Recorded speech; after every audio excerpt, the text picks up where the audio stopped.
আপনারা কেমন আছেন? অবশ্যই ভালো আছেন, আমিও ভালো আছি। আমি আজকে একটা রেসিপি নিয়ে এসেছি। আমি আজকে রান্না করব এই যে কচু শাক। বাজার থেকে দুটো কচু নিয়ে এসেছি। এই কচু আজকে আমি চিংড়ি মাছ দিয়ে রান্না করব।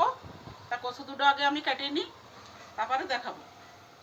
এই যে আমি কচুটা দুটা কচু কাটে ভালো করে ধুয়ে নিয়ে আইছি।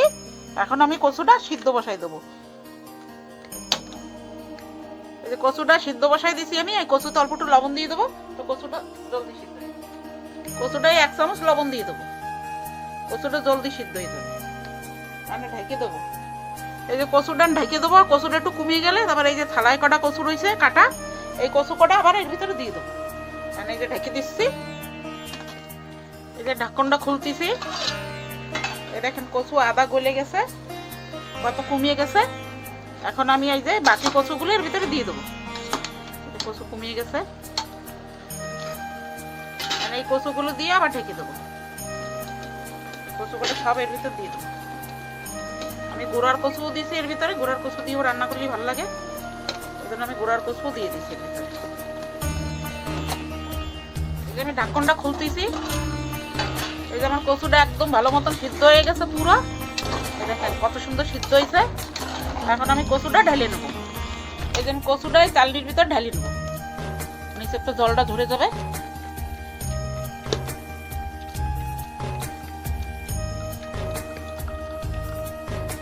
কচুটা জল ঝরবে সেই পর্যন্ত আমি মশলাটা করে নিই। মশলা করতে করতে জলটা পুরো ঝরে যাবে। কড়াইটা গরম হয়ে গেছে, কড়াইতে দিয়ে দেবো তেল। তেলটা গরম হয়ে গেছে। এই যে নিচ্ছি আমি কটা বাদাম, 5 সোমবারি, কটা শুকনো লঙ্কা, 3টা তেজপাতা, এই আমি একবারে দিয়ে দেবো।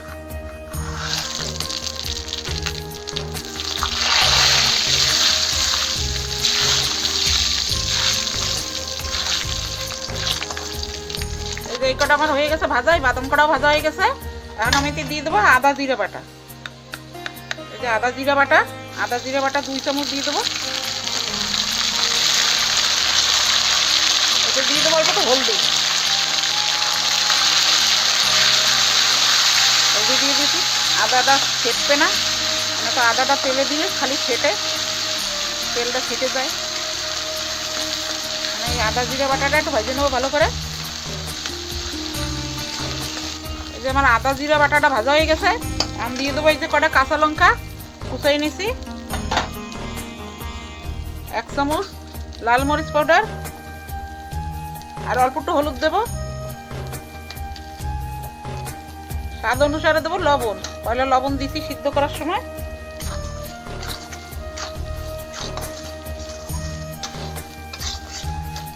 এখন দিয়ে দেবো এই যে 2টো টমেটো কেটে নিছি,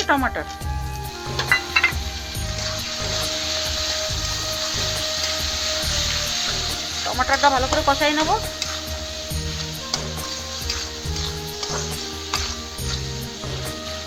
টমাটারটা সুন্দর করে কষাই নেবো। কচুতে একটু টমাটার দিলে ভালো লাগে, একটু টকটা, কচু শাকটা খাইতেও ভালো লাগে।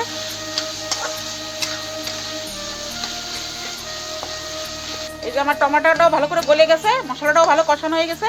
আমি এর ভিতরে এখানে দিয়ে দেবো এই যে কচু। এই যে কচুর জলটাও ভালো করে ধরে গেছে, আমি এই কচু সিদ্ধটার ভিতর দিয়ে দেবো। এই যে গোড়ারও কচু টচু সব গলে গেছে একদম।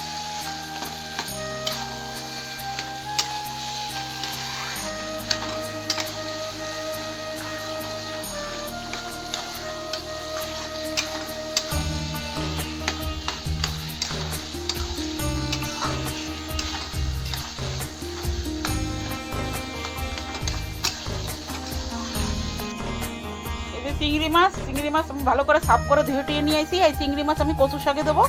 তা এখন এই চিংড়ি মাছটা আমি আলাদা করে ভাজবো। কড়াইটা গরম হয়ে গেছে, চিংড়ি মাছ ভাজার জন্য কড়াইতে তেল দিয়ে দেবো।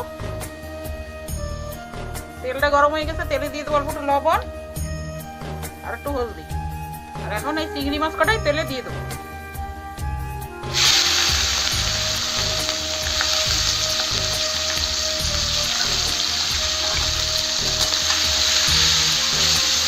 চিংড়ি মাছ কটা ভালো করে লাল লাল করে ভেজে দিই।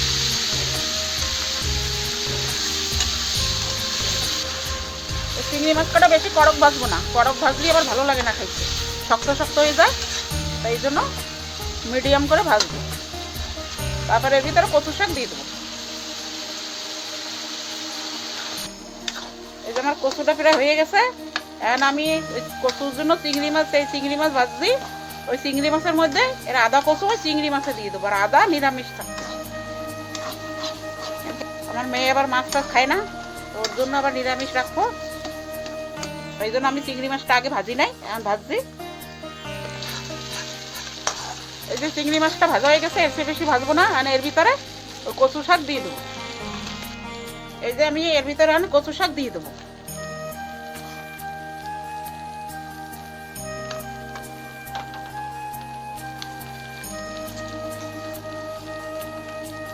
এইটুক দেবো, আর দেবো না।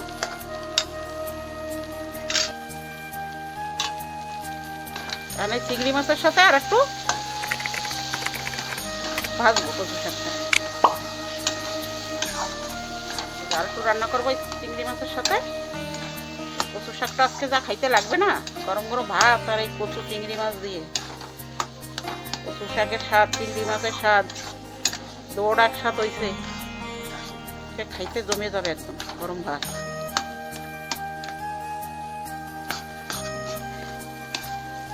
এই যে আমার কচু শাকটা হয়ে গেছে, আমি এতে এখন একটু চিনি দেবো। কচু শাকে একটু চিনি দেওয়া লাগে, 1 চামচ চিনি দেবো।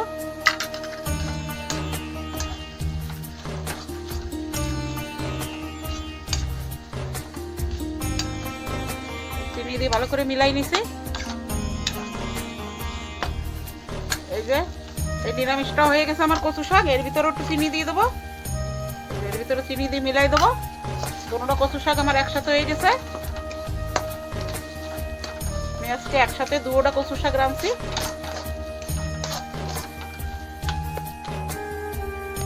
বন্ধুরা, এই যে আমার কচু শাক চিংড়ি মাছ দিয়ে রান্না করা হয়ে গেছে। দেখে বলবেন আমার কচু শাকটা রান্না কিরকম হয়েছে। আপনারাও এরকম রান্না করে খাবেন। যদি ভালো লাগে কমেন্ট করবেন, লাইক করবেন, শেয়ার করবেন, সাবস্ক্রাইব করবেন। এরকম পাশে থাকবেন, ভালো থাকবেন, সুস্থ থাকবেন। আর আমি এখানে ভিডিওটা সমাপ্ত করছি।